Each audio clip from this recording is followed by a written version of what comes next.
성부와 성자와 성령의 이름으로 아멘. 예수님과 어머니 하나 되신 성심 안에서 기도드립니다. 사랑을 하느님 아버지, 오늘도 온 인류가 지은 죄악을 저희 사명이 그리고 저희 제자들과 십자가 사도직이 배상과 보속을 드리며 아버지께 회개를 청원드리오니 아버지께서 사랑하시는 그 모든 영혼들의 죄악을 저희들의 고행과 배상과 보속을 보시고 용서하여 주시며 이 마지막 시대에 반드시 달라져야 하고 깨어나야 할 그 신적 질서에 대한 올바른 이해가 아버지께서 사랑하시는 자녀들에게 꼭 있을 수 있도록 자비를 베풀어 주시옵소서. 치열한 영적 전쟁 가운데에서도 저희들을 아버지 진리 나라로 이끌어 주심에 감사드립니다. 그저 부족한 반향이 늘 죄송스러울 따름입니다. 예수님과 어머니의 정신과 가르침과 모범에 용해되어 두 분이 가신 길, 두 분이 구현하셨던 모든 나라, 그 차원, 그 모든 것을 아버지께 이제 두 분의 인성을 저희가 대신하여 기뻐하실 만한 선물로 드리기를 매일 갈망하오니 아버지 저희들의 이 원의와 의지를 너그러이 바라봐 주셔서 아버지께 기쁨과 위안을 드릴 수 있는 또 아버지의 뜻을 열정으로 행할 수 있는 저희가 될 수 있도록 축복하여 주시옵소서. 이 모든 기도 우리 주 예수 그리스도의 이름으로 기도드리나이다. 아멘. 성부와 성자와 성령의 이름으로 아멘. 안녕하십니까. 하느님의 뜻성계 피아수녀입니다. 오늘은 과연 하느님 아버지께서 자녀들에게 어떤 메시지를 주셨을지 여러분들과 함께 학습해 보도록 하겠습니다. 2022년 6월 13일 대중을 위한 메시지. 저 모리는 또다시 하느님 아버지의 성심이라고 알게 된 큰 불꽃을 봅니다. 하느님 아버지께서 말씀하십니다. 개인적 거룩함에 있어 그다지 많이 진보하지 못한 이들에게 조바심을 내지 마라. 그들에게 좋은 모범을 보여주어라. 이것만으로도 좋은 교정이 된다. 그들이 더욱 깊은 거룩함을 갈망하도록 기도하여라. 이것이 그들이 발전할 수 있는 비결이다. 그들의 잘못을 바로잡는 데 너희의 천사들을 사용하여라. 그들 주위의 모든 이들이 거룩함의 길을 걷는다면 그들도 머지않아 그 길을 따를 것이다. 결국에는 선이 이길 것이라는 긍정적인 태도를 지녀라. 보통 때는 좋은 자질이 숨겨져 있지만 유사시에는 그것이 드러나는 이들도 있다. 이 성교에 관해서 말하자면 성교는 언제나 똑같지만 그럼에도 늘 변화한다. 성교에서 일하는 이들은 변화에 적응해야 하지만 성교 사업의 기본적인 수칙을 지켜야 한다. 주님의 말씀입니다. 하느님 감사합니다. 오늘 아버지께서 주신 메시지를 요약하여서 먼저 여러분에게 원리의 차원에서 정리하여 말씀드리면은 딸을 원칙이 나에게는 있는가라는 것을 먼저 좀 스스로 각자 자기 자신에게 자문해 보아야 하겠습니다. 우리는 의외로 인간이 굉장히 과학적이고 지성적이고 이성적이고 논리적이고 합리적이고 이럴 것 같지만 진리를 배우면 모순덩어리 자체고 역겹게 그지없는 존재고 그리고 자기가 모순덩어리인 것조차 알지 못하는 그것밖에 안 되는 존재라는 것을 끊임없이 발견하게 됩니다. 그러면서 이제 그때서야 비로소 조금씩 정직해지게 되는데요. 따를 원칙도 없이 그냥 나는 내 본능이 좋아하고 내 정서나 기호나 경향이 좋아하는 거를 수십 년 동안 따르면서 살았구나. 내 인생 전체가 그게 다구나. 이것을 진실로 발견하게 되죠. 그럼 이렇게 계속 산다. 그럼 죽고 나서 후회할 일밖에 없겠죠. 우리가 세상에서도 어떤 아주 강인한 훈련을 통해 한 사람의 군인이 탄생하는 어떤 뭐 특수부대라든가 육사라든가 뭐 이런 데를 보면 그 걸음걸이 하나에도 각이 있죠. 걸어가는 뒷모습 하나, 눈빛 하나, 손동작 하나에도 남다른 각이 있음을 발견할 수 있습니다. 근데 똑같은데 어떤 방위 같은 것으로 대체한 그런 사람을 이렇게 보면 그런 어떤 각이라던가 절도라든가 그런 정신이 느껴지지는 않죠.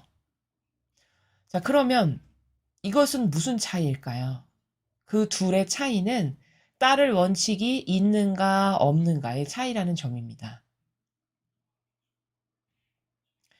그래서 따를 원칙이 없이 우리는 한평생 살았으나 그것을 발견하지 못했다. 근데 이제 따를 원칙이 있는 사람으로 비로소 살게 된 거고, 우리가 진리를 배우면서. 그럼 그 무수히 많은 따를 원칙 중에 어떤 것을 따르는 사람이 가장 행복할까? 그것은 말할 것도 없이 하느님의 뜻 질서, 그 질서를 내가 따라야 될 질서다라고 여겨서 그 질서를 지키고 살아가는 사람은 참으로 행복한 사람이다라는 것을 오늘 아버지께서 이 메시지를 통해서 말씀해 주시는 내용입니다. 그리고 또한 지금까지는 무질서로 살며 하느님께 혼났다가 다시 잘못했습니다. 정신 차리면 다시 복 주시고 이런 게 이스라엘의 역사였고 인류의 역사였는데 이제는 그런 시대가 아니고 우리가 앞으로 살아갈 시대는 그 차원을 뛰어넘는 완전히 차원이 업그레이드된 그러니까 그 차원에서는 하느님의 뜻 질서가 전 인류의 공통 질서가 될 거고 그 질서로 모든 사람이 생각하고 말하고 행하고 살아갈 거라는 거죠. 그것을 우리는 너무나도 큰 은총으로 조금 미리 앞당겨서 알게 된 거고 그것을 미리 살아갈 수 있는 기회와 은총을 부여받은 거다. 이렇게 여러분이 이 시대를 지금 이해하시면 되겠습니다. 그래서 수많은 논리가 있고 수많은 이론이 있고 수많은 원리가 있지만 어떤 것을 따르는 사람이 가장 행복할까? 그것은 하느님과 관련된 것을 질서로 따른 사람이 보나마나 가장 행복한 사람이죠. 왜일까요? 그것은 아집이 아니라 우리의, 그쵸? 우리가 그 종교를 믿으니까 뭐 이런 아집이 아니라 진실과 사실의 나라에서 살펴봤을 때 그 아버지의 뜻을 내 뜻으로 받아들여 그것만을 절대적 가치 기준으로 여기서 살아간 사람은 미래가 보장된 거죠. 죽고 나서의 영원한 세계에 이르기까지. 그러니까 이것을 따르는 사람이 가장 행복하다. 이렇게 입증이 가능하다라는 점이죠. 첫 줄을 보시면 이렇게 말씀하십니다. 개인적 거룩함에 있어 그다지 많이 진보하지 못한 이들에게 조바심을 내지 마라. 우리가 이렇게 특히 이런 사명을 수행하고 살아가는 저희 같은 직분, 그런 사람들은 많은 영혼들 만나게 되고 또 그분들이 여쭤보시는 것도 있고 또 궁금해하시는 것을 답변도 해드리고 그러다 보면 자연스럽게 진리를 전달하게 되고 어떤 경우엔 그 상대가 원해서 갈망으로 지도를 하게 되기도 하고 이런 일이 있죠. 근데 이제 진보하지 못하는 것을 많이 보게 됩니다. 근데 그럴 때 안타깝기도 하고 조바심이 나기도 해요. 사실. 근데 그렇게 하지 말거라 지금 말씀하시는 거죠. 사실 안타깝고 조바심을 갖는 것도 인간적인 차원의 나라죠. 예수님은 어떻게 사명을 수행하셨는가를 이렇게 보니까 조바심을 가지시거나 뭐 인간적 안타까움을 가지시거나 그렇다기보다는 그냥 옳은 것을 끊임없이 지침 없이 굴복함 없이 좌절, 절망 이런 것 없이 그저 할 바를 아버지가 이걸 원하시니 아버지가 이 영혼을 사랑하시니까 해서 묵묵히 그러나 늘 열정적으로 행하셨음을 성경에서 예수님이 보이신 수많은 모범에서 우리는 확인할 수 있죠. 그러니까 우리도 누군가를 하느님께로 이끌고 그가 더 예수님과 어머니를 닮게 이끌어주고 이런 것을 함에 있어서 그가 빨리빨리 성장하지 못하고 자라지 못한다고 해서 조바심 내거나 혹은 어떤 케이스에는 좌절하거나 낙담하게도 되는 이런 인간적인 것을 조심해야 되겠다라는 것을 이 첫 번째 줄을 통해서 확인할 수 있죠. 여러분도 마찬가지십니다. 여러분이 알고 발견하신 것을 사랑하는 사람에게 전하고 싶잖아요. 근데 그 사람이 잘 믿질 않죠. 오히려 거꾸로 역으로 박해하고 이상한 사람이야 이렇게 하죠. 그럴 때 조바심이 나기도 하고 어떨 땐 화도 나고 그게 이제 심해지면 안 되나 보다 좌절이나 절망도 되고 이렇게 되는 그 어떤 인간적 루트가 있습니다. 근데 절대 그러지 말고 조바심을 내지 말고 그저 모범은 다 어디에 있다? 예수님과 어머니께서 영혼들을 어떤 나라에서 사랑하셨는가라는 것을 늘 마음으로 정신으로 추상과 직관을 통해서 새기고 발견하고 그래서 나도 그대로 하는 것이 가장 부작용이 없고 하느님이 기뻐하실 수 있는 방법이다. 이렇게 이해를 하시면 됩니다. 그들에게 좋은 모범을 보여줘라. 이것만으로도 좋은 교정이 된다. 자, 좋은 모범. 어떤 모범을 보여주면 될까요? 내 인간적인 선? 내가 옳다라고 느끼는 거? 그런 거 아닙니다. 여기서 좋은 모범이라는 건. 좋은 모범이라는 거는 예수님과 어머니께서 하셨을 법한, 아버지 뜻을 행하시는데 하셨을 법한 모범들 있죠. 성경에 다 나오죠. 그런 것을 내가 행하면 예수님과 어머니를 사랑하고 닮기를 갈망하는 그 올바른 원의 가운데 행하면 옆에 주변 사람들이 내가 그런 행하는 것을 보고 저 사람 생각보다 굉장히 멋있는데 정신세계가 남하고는 좀 다르다. 이렇게 해서 그들에게 그것을 좋은 모범으로 인식하게끔 되게 하고 그러면 누가 잔소리하면서 이건 달라져야 돼 이렇게 하는 것보다는 그렇게 해서 본인이 깨달아서 본인이 양심의 가책을 느껴서 스스로가 교정될 수 있게끔 하는 것. 지금 아버지께서는 그 나라를 말씀하시죠. 그래서 네가 좋은 모범을 보이면 그것만으로도 좋은 교정이 된단다. 이런 말씀이십니다.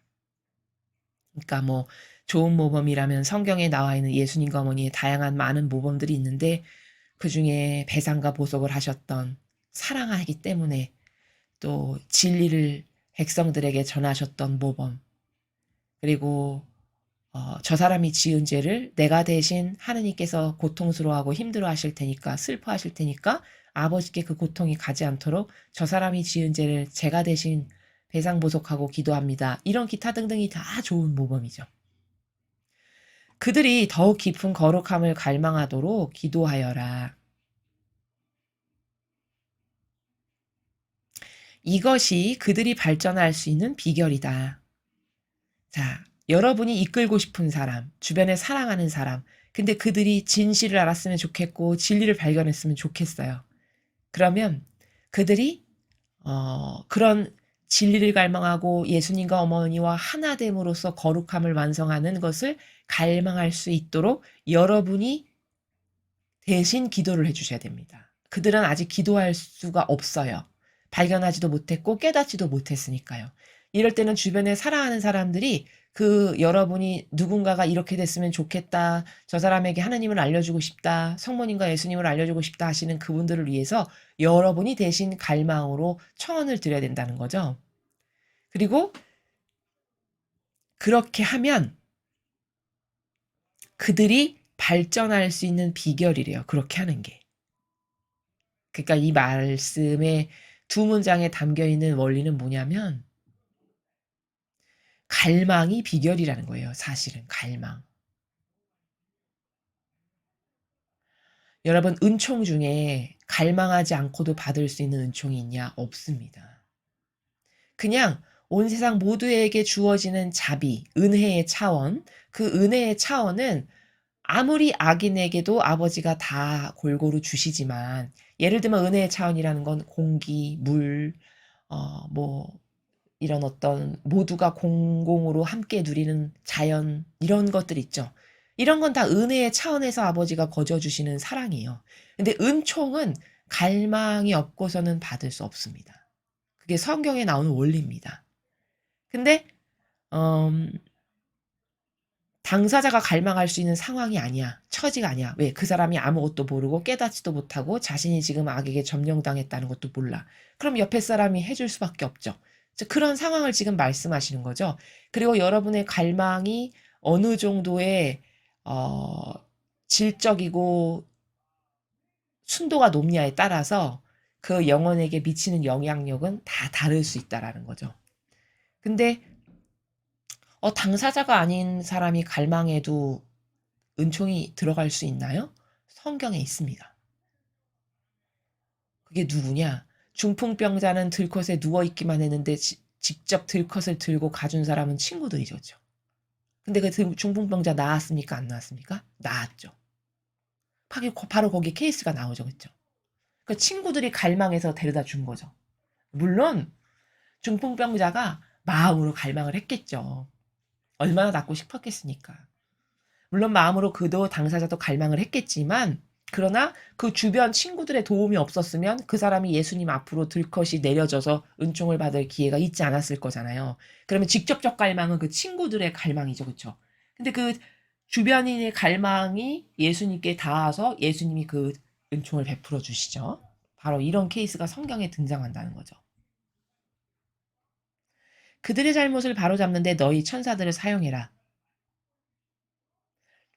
자, 그리고 여러분이 저 사람에게 하나님의 은총이 있어서 이렇게 이렇게 달라졌으면 좋겠는데 하는 안타까운 영혼들이 있잖아요. 그럼 여러분이 대신 갈망을 해서 뭐 기도를 하건 배상보석을 하건 다양한 행위를 바쳐드릴 수 있는데 그때 천사들을 사용하래요.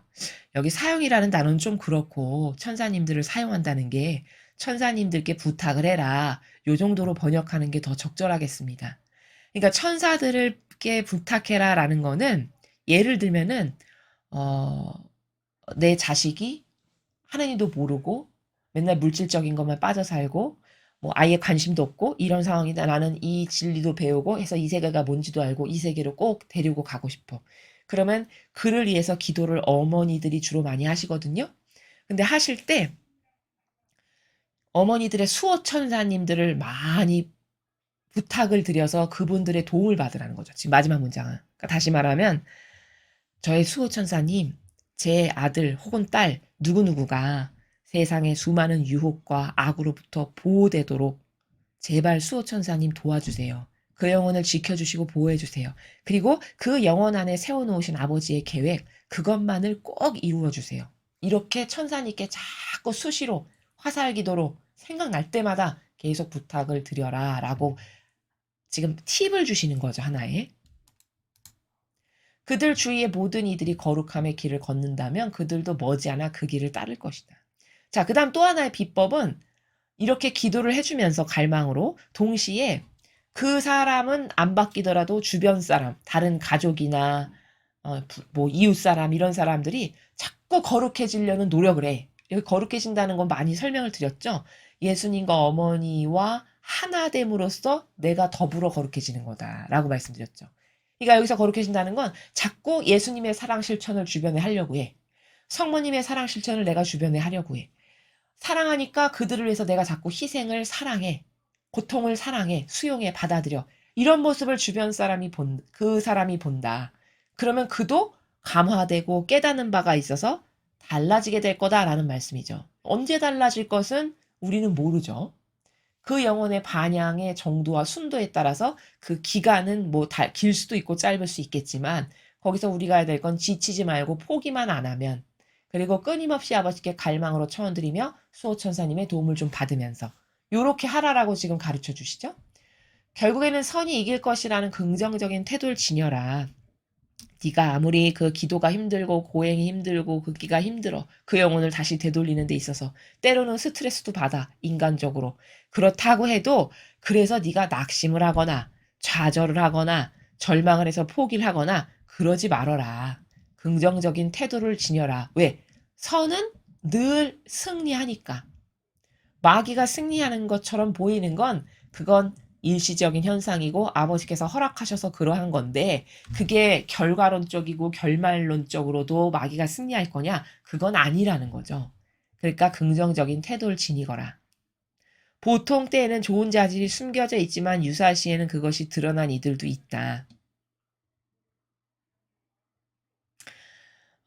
이렇게 누군가를 이끌거나 지도하거나 하다 보면 또 누군가를 해서 여러분이 가족 누구를 해서 기도하거나 이렇게 하다 보면은 평상시에 저 사람이 저런 사람이라는 걸 전혀 몰랐는데 그런 기도의 효과에 힘입어 또 아버지의 은총이 그 영혼을 이렇게 건드리기 시작하셔서 달라지기 시작하고 하면 숨겨져 있었던 자질, 그 영혼이 가지고 있는 좋은 속성이나 근성 그런 것이 유사시 어떤 필요한 때에는 드러나는 겉으로 드러나는 그런 이들도 있단다. 그러니까 네가 좌절하거나 절망하거나 하지 말고 끊임없는 갈망으로 지속적으로 열정적으로 수호천사님의 도움을 좀 받으면서 성모님의 도움을 받으면서 이렇게 그를 위해서 기도하고 희생하고 하면 아버지께서 그 영혼에게 이제 때가 이르렀을 때 역사가 일어나게 된다라는 거죠.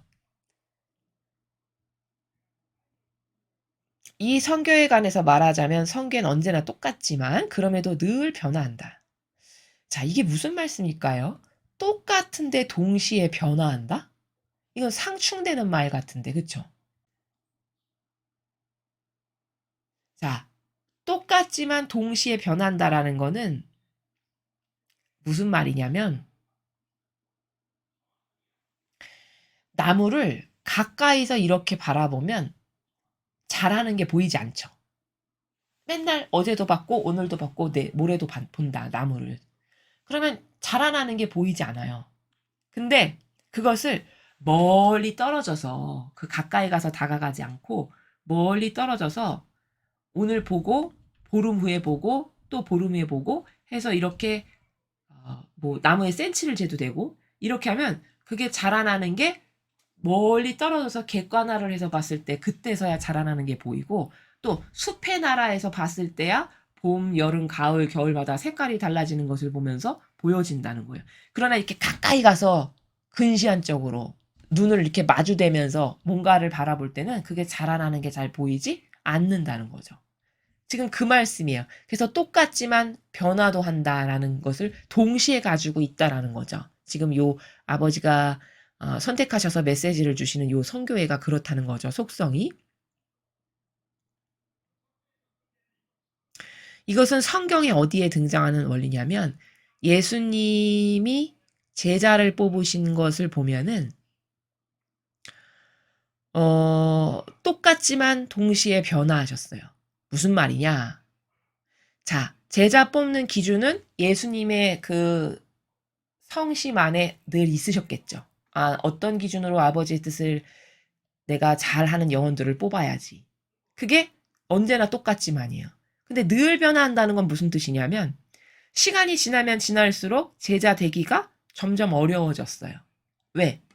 초창기에는 몇 명 없는 가운데서 뽑으시니까 금방 쉽게 뽑고 이렇게 됐지만 제자들의 어떤 거기서 하느님의 뜻의 영광이 드러나고 이렇게 되면은 점점 후미로 가면 갈수록 기준이 세지겠죠. 마치 이런 것과 같이 그러면 그게 변화한다는 속성이죠. 그러나 언제나 똑같다는 건 그 제자를 어떤 자질적 요소를 가진 사람을 뽑아야 되겠다라는 그 기준에는 변함이 없는 요렇게 동시에 수반되는 요런 속성을 지금 아버지께서 말씀하시는 거다라는 거죠. 선교회에서 일하는 이들은 변화에 적응해야 하지만 선교 사업의 기본적인 수칙을 지켜야 한다. 그러니까 지금 앞에 이 정의를 내리시고 그것에 딱 들어맞는 개념의 차원에서 요 선교회를 설명하시는 거죠. 원리를 말씀하시고 그 다음 개념에서 그 동시에 똑같으면서 변화한다라는 속성이 이 선교회에서도 적용이 되는데 즉 변화에 적응해야 하지만 어떤 변화에 적응해야 될까요? 이 선교회가. 새 시대가 시작됐다라는 놀라운 탁월한 변화. 과거하고는 따를 기준이 완전히 달라졌다라는 놀라운 변화. 이 변화에 적응해야 된다는 거예요. 근데 기본적인 수칙은 동시에 늘 일괄적으로 한결같다라는 거죠. 그럼 기본적인 수칙은 일괄적으로 한결같다는 건 뭘까? 예를 들면 수도회를 치면 회원 회칙을 늘 지키는. 그것은 수십 년, 수백 년이 지나도 따를 원칙이 바뀌지 않는다라는 점에서 한결같은 언제나 똑같은 속성이죠. 그렇죠? 그래서 기본적인 수칙은 늘 한결같이 지키되 그러나 변화에 적응해야 되는 건 아버지가 완성을 이루시기 위해서 시대가 자꾸 업그레이드가 되듯이 즉 창조의 피아 시대가 있었고 구원의 피아 시대가 있었고 지금 성화의 피아 시대를 우리가 살아가는데 그럼 이렇게 업그레이드가 큰 주기를 두고 아버지는 한 번씩 하시거든요. 2000년마다 한 번씩. 그 변화에 적응해야지 적응하지 못하면 어떻게 되냐면 성경이 이렇게 나오잖아요. 예수님께서 내 살을 먹고 내 피를 마시는 자 그래야 나와 하나 될 수 있다. 이런 차원에서 말씀하시니까 그때 예수님께 다가왔던 많은 그 제자들과 사람들이 뭐라 그러죠? 아니, 도대체 저건 무슨 말이야? 아니, 인간의 피를 먹고 살을 먹다니 무슨 식인종도 아니고 이상할세? 이러면서 다 떠나가죠. 그러면 그들이 그 말씀의 본질적 의미를 못 알아들어서 그런 거죠. 그리고 과거하고는 완전히 차원이 다른 예수님이 자신을 살희생제물로 내어 바치시겠다라는 그 본질적 의미인데 그 내 산이 제물로서 바치시는 예수님의 몸과 피를 함께 나누어서 너도 나와 하나 되어야만 네가 천상에 갈 수 있고 이런 말씀이신데 그 차원을 이해를 못하다 보니 왜 과거 있었던 그 소 잡아 바치고 양 잡아 바치는 제물로 속죄를 받는 이런 것밖에는 몰랐던 사람들이 갑자기 예수님이 오셔가지고 업그레이드가 확 되면서 내 살과 피를 먹는 자, 그 자만 나와 하나 될 수 있다. 이렇게 말하니까 그것을 그 갭을 도저히 이해할 수가 없었던 거죠. 그럼 예수님이 달라지신 거예요? 아버지의 뜻을 수행하시지 않은 건가요?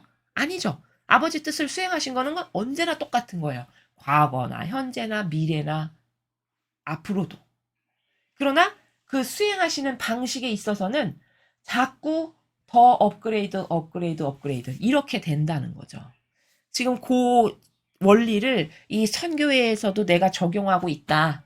그러니 너희도 그 신적인 차원의 나라에서의 원리를 너희들에게 잘 적용해서 그 변화에 발맞추면서 동시에 절대성에 지켜야 될 완벽한 그 질서는 꼭 지키는 이런 우리가 되어야 된다는 것을 지금 후미에 가르쳐 주시는 나라다. 이렇게 말씀드릴 수 있습니다. 자, 오늘 말씀은 세상에는 따라야 될 규칙과 질서가 굉장히 다양하게 존재하죠. 그럼 그 중에 어떤 것을 지키는 게 가장 효용과 가치가 높고 좋고 옳은 걸까? 라는 것을 생각해 볼 때 그건 두말할 것도 없이 모든 인간의 뜻은 악을 행하는 데 있고 하느님의 뜻은 선을 행하는 데 있으며 완벽함으로 아버지의 뜻만이 모두가 따라야 될 질서입니다. 저는 그 원칙 하나만을 따르겠습니다. 이렇게 살아가는 사람이 아버지 뜻에 올바르게 반영하는 사람이고 지혜롭고 슬기로운 사람이다. 이렇게 정의를 해서 말씀드릴 수 있습니다. 여러분은 스스로 자신에게 나는 지금 누구의 뜻을 따르며 살고 있을까 점검해 보시고 그렇지 않다면 아버지의 뜻을 따르고 있지 않다면 얼마 남지 않은 그 임박한 시간에 얼른 터닝을 하고 사고방식을 새롭게 고쳐서 아버지 뜻 질서에 완전히 순종하는 그런 영혼들이 되시길 아버지 뜻 안에서 축복합니다. 이상으로 2022년 6월 13일 대중을 위한 메시지 해설을 마치겠습니다. 감사합니다.